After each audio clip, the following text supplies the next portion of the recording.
Nairobi, Kenya was very alive recently when it played host to over 18,000 delegates. These delegates had come from well over 300 countries from around the world, and the reason they gathered in Nairobi, Kenya was to have the first ever conference on sustainable blue economy.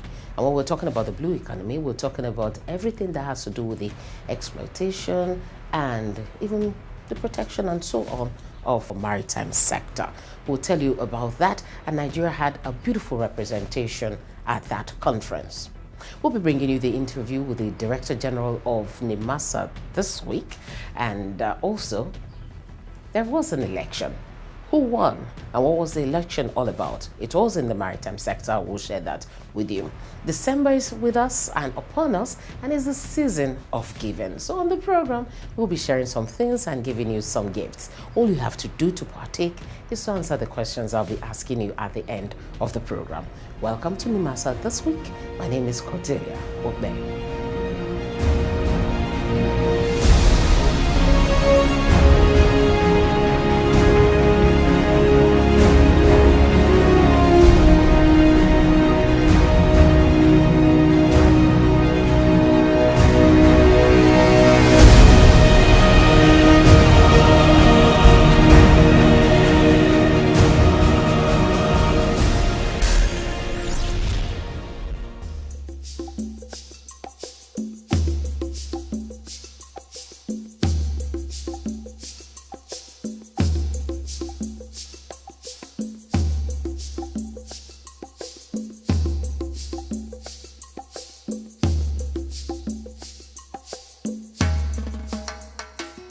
One major way the economies of Africa could be advanced and people lifted out of poverty would be utilizing the blue economy.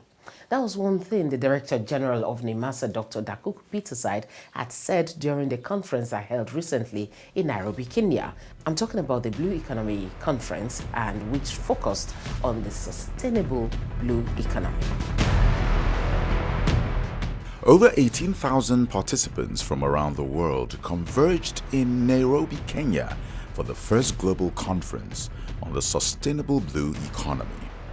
The conference was organized for attendees to learn how to build a blue economy that will harness the potential of our oceans, seas, lakes, and rivers to improve the lives of all, particularly people in developing states, women, youth, and indigenous people.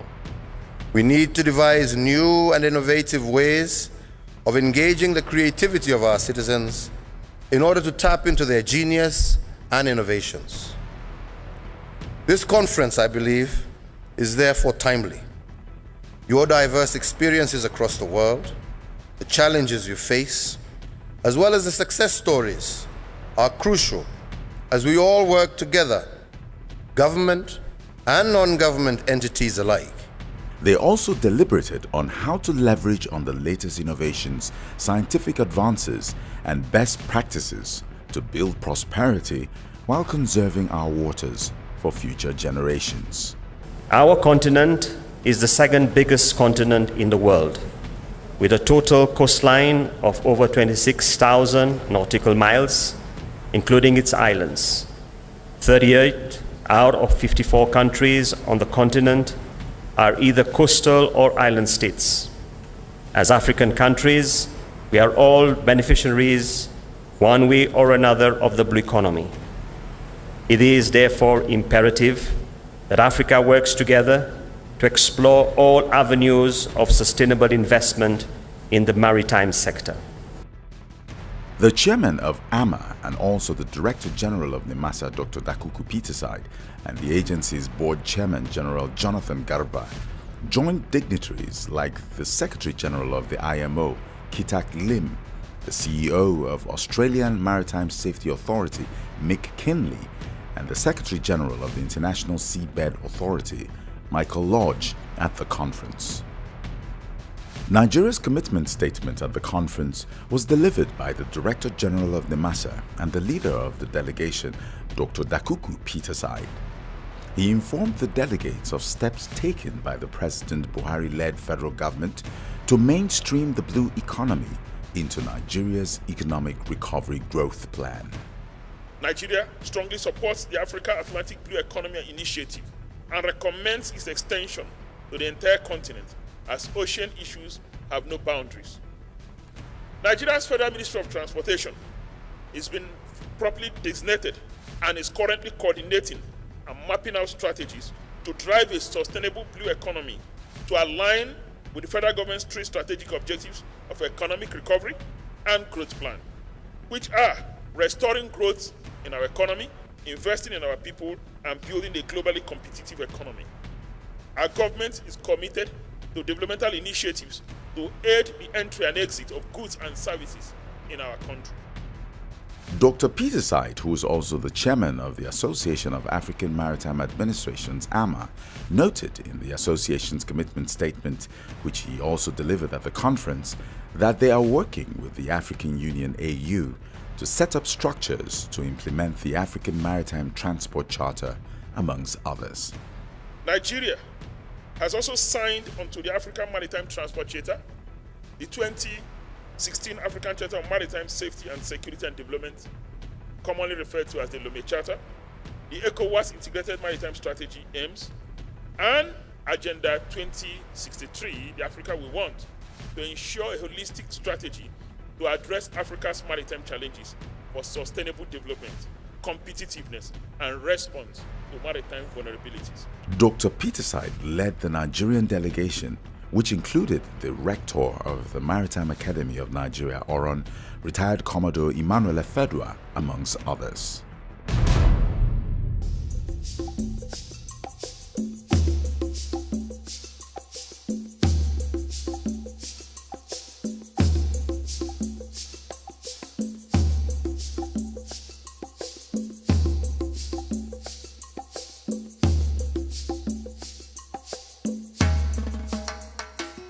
All right, I had taken you to Kenya earlier on when we had the conference on the blue economy. Now let's come back to Nigeria and we'll be talking with the Director General of Nimasa, Dr. Dakuku Peter Said. He's speaking with Etoma Edu and the major focus is on the blue economy.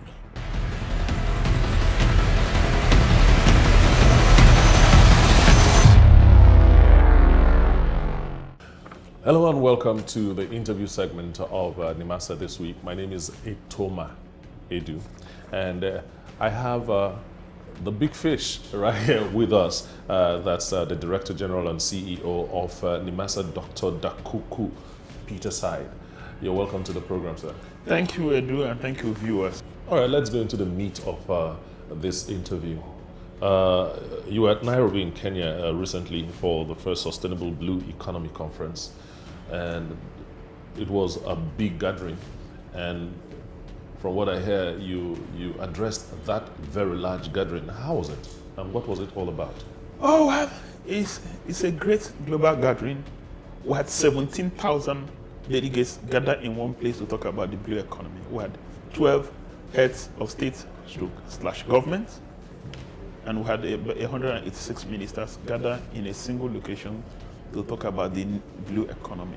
The blue economy is an evolving concept that emphasizes integratedness of different sectors that were hitherto in existence, on interconnectedness of the different sectors, whether they are fisheries, aquaculture, maritime transport, seabed mining, extractive industries, water resources, tourism, and the likes. All of them before now had existed as separate sectors, but the blue economy emphasizes the interconnectedness of these different sectors to a new sector called the blue economy, which is a frontier of new economic advancement for mankind.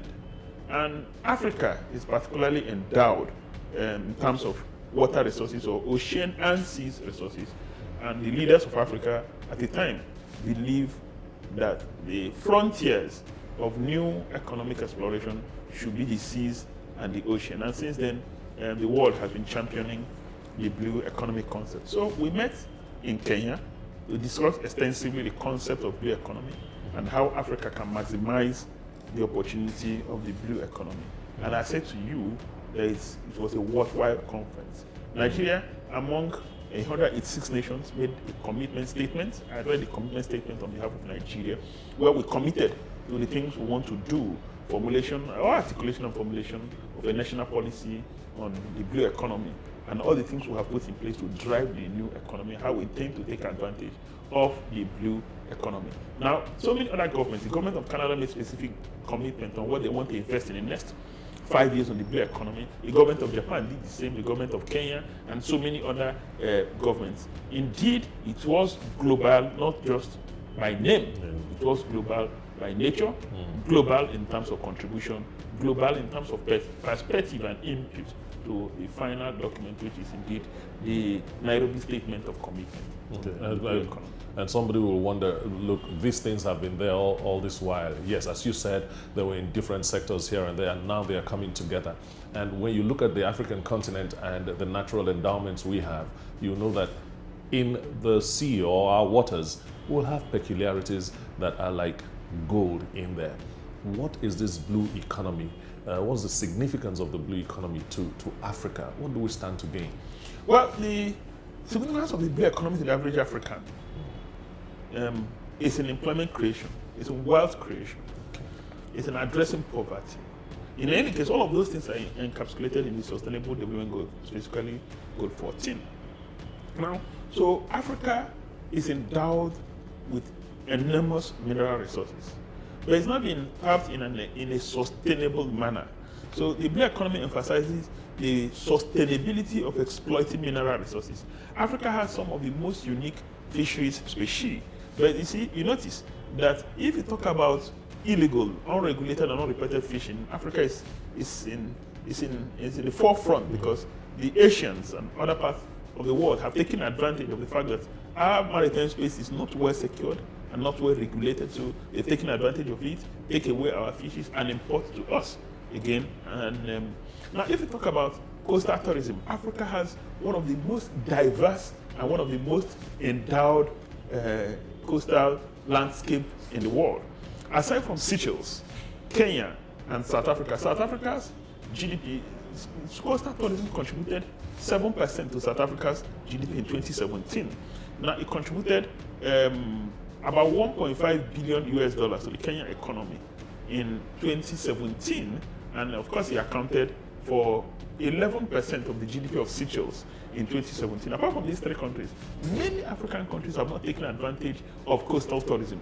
Now, the blue economy speaks to the fact that we need to take advantage of coastal tourism and enhance employment creation for our people, wealth creation for our people, and of course, provide for our people, grow our economy. Now, if you talk about aquaculture, yes, there's been improvement in the contribution of Africa to the global fish tonnage generated globally, but that's not enough. Africa has improved tremendously from below 10% in the early 80s to close to 11% of the world aquaculture production. Wow. Now, if you talk about fisheries, 17% of the whole world, 17% of the entire protein of the world comes from fish and fish-based resources. But where is Africa in all of that? Africa used to be a net exporter of fish, but a lot has changed. There's been a slight paradigm shift. Now we're almost becoming a net importer. Unfortunately, Nigeria is the greatest importer of fish products in Africa. How come? Even when we're endowed with enormous maritime space, territorial waters. There's been improvement in aquaculture in Nigeria. But in terms of small-scale fisheries, large-scale economic fisheries, or artisanal fisheries, we're not taking advantage of that. And so that's a new frontier for us, for wealth creation, for employment creation. Now, aside from that, what of seabed mining? Africa is absolutely not there at all. That's a new area we've not taken advantage of. Extractive industries were there in terms of oil and gas resources. And so if you look at the blue economy, it means a lot for Africa. It is indeed, and has been appropriately captured by our various heads of state and government in the Lome Charter, in the African Integrated Maritime Strategy, and of course in the Agenda 2063. Maritime space, or ocean and seas, is the next frontier of our economic development. So it means a lot for the African continent. From what we have gotten as feedback from the staff of Nimasa, they are happy. This is the first time I have been here in this agency as one of the pioneer staffs of the agency. We have never had management that promoted officers consecutively for 3 years, year after year, back to back. This is the first time we do that, and we will continue to do that. What you have seen MPA trying to copy from Nimasa is an initiative that we put on ground since the beginning of this year. The marine environment in Nigeria and around is very crucial, and Nimasa is doing something about the way the marine environment is right now. We have a dedicated Marine Environment Department established by Nimasa Act and the Merchant Shipping Act. The agency went further also to develop regulations for marine environment protection. We have up to 14 regulations, which they're even currently reviewing. Join us every week on this station on Nimasa This Week. This is still Nimasa This Week, and it has been a good time for the Executive Director of Administration and Finance of Nimasa, Mr. Bashir Jamo, because he was recently elected as President and Chairman in Council of the Chartered Institute of Transport Administration of Nigeria. They had a conference recently which took place in Uyo, Akwa Ibom State last week. You'll recall that Mr. Jamo, who recently publicly presented his book, which focused on harnessing Nigeria's maritime potential, had made it clear that his commitment to the development of the industry is a driving force behind most of his actions. Now let's take a quick listen to the newly elected President and Chairman in Council of the Chartered Institute of Transportation Administration in Nigeria. If you look at what we remitted to the federal government within the last 2 years, if you combine the entire revenue from the agency from the inceptions to date, they did not remit such money. But for one reason or the other, we try to see that we have to change the way of doing things in line with the present government's thinking of to be prudent with the public funds. Every great nation is also a great shipping country. Every great shipping country is a great nation.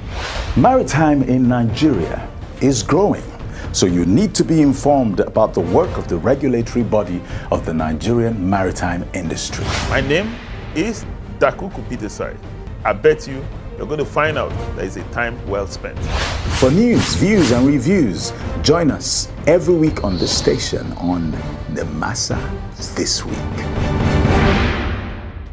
Okay, you're still watching Nimasa This Week. We recently had a chat with a maritime lawyer, Barrister Emeka Akabogo, and the focus of the discussion was how we could have a dependable data layout for the maritime sector that would have all the facts that people in that sector would need to work with. Let's have a brief from that interview. The forecast for the maritime industry in Nigeria is extremely important for operators and for industry regulators, mainly because the industry needs data on which to make decisions which will determine the direction on which both operations and policy will be based. So it's extremely important in summary. More specifically because the maritime industry works largely on previous indicators, previous patterns, and a knowledge of what the issues are as far as the broad industry numbers are concerned. We've had the challenge where we've been told that the maritime industry is not represented in the data indicators which have been set out by the National Bureau of Statistics. This is a huge disservice to the maritime industry and to the economy as a whole, because the maritime industry has a major role to play within the context of the international trade and national trade for Nigeria. So a situation where you have zero allocation to maritime within the context of national statistics is, to say the least, a misrepresentation of the value of the industry, and it serves to give a wrong perception, not just to the national industry, but also to those investors and foreign interests that may be interested in the Nigerian maritime industry. The maritime sector is the foundation on which 75% of today's oil and gas industry rests. And the oil and gas industry in Nigeria is the foundation on which the Nigerian economy rests. So you make your call. It's so amazing how the year 2018 has flown by so swiftly. Soon it will be 2019. But you know what? If the year has been good for you, it's something to celebrate. Even if it has been bad, still celebrate that you are alive. And the management and staff of Nimasa definitely are celebrating. This year has been filled with a lot of people from all sectors pouring accolades on the staff, the management, and all the good work they've been doing. So let me bring you some words that are fit to be on Marble, as said by the Honorable Minister for Transportation, right? Honorable Rotimi Amechi. He says that the management and staff of Nimasa, they've been doing very well based on the leadership of the team, as led by the DG Dakuku Peterside. It's important that we acknowledge the fact that what he has said here is that there is money in the maritime sector. I must say that you're doing better by ensuring that there are returns to the Nigerian economy coming from Nimasa, unlike before. When we say for that now Nimasa returns money to federal government, it is not possible. Introducing the new face of the Nigerian Maritime Administration and Safety Agency, Nimasa.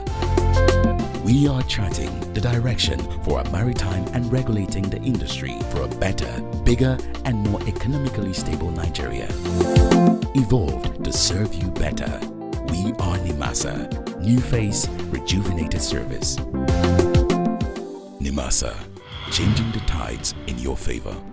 All right, we're coming to the end of the program, but remember, I did promise at the beginning that we'll be giving out some gifts. And guess what? If you get the answers to my questions correctly, you could be one of the people getting the gifts this week. Now, the questions, I'll tell you the questions, they'll also be on the screen. So maybe you could write them down if you want. Question 1.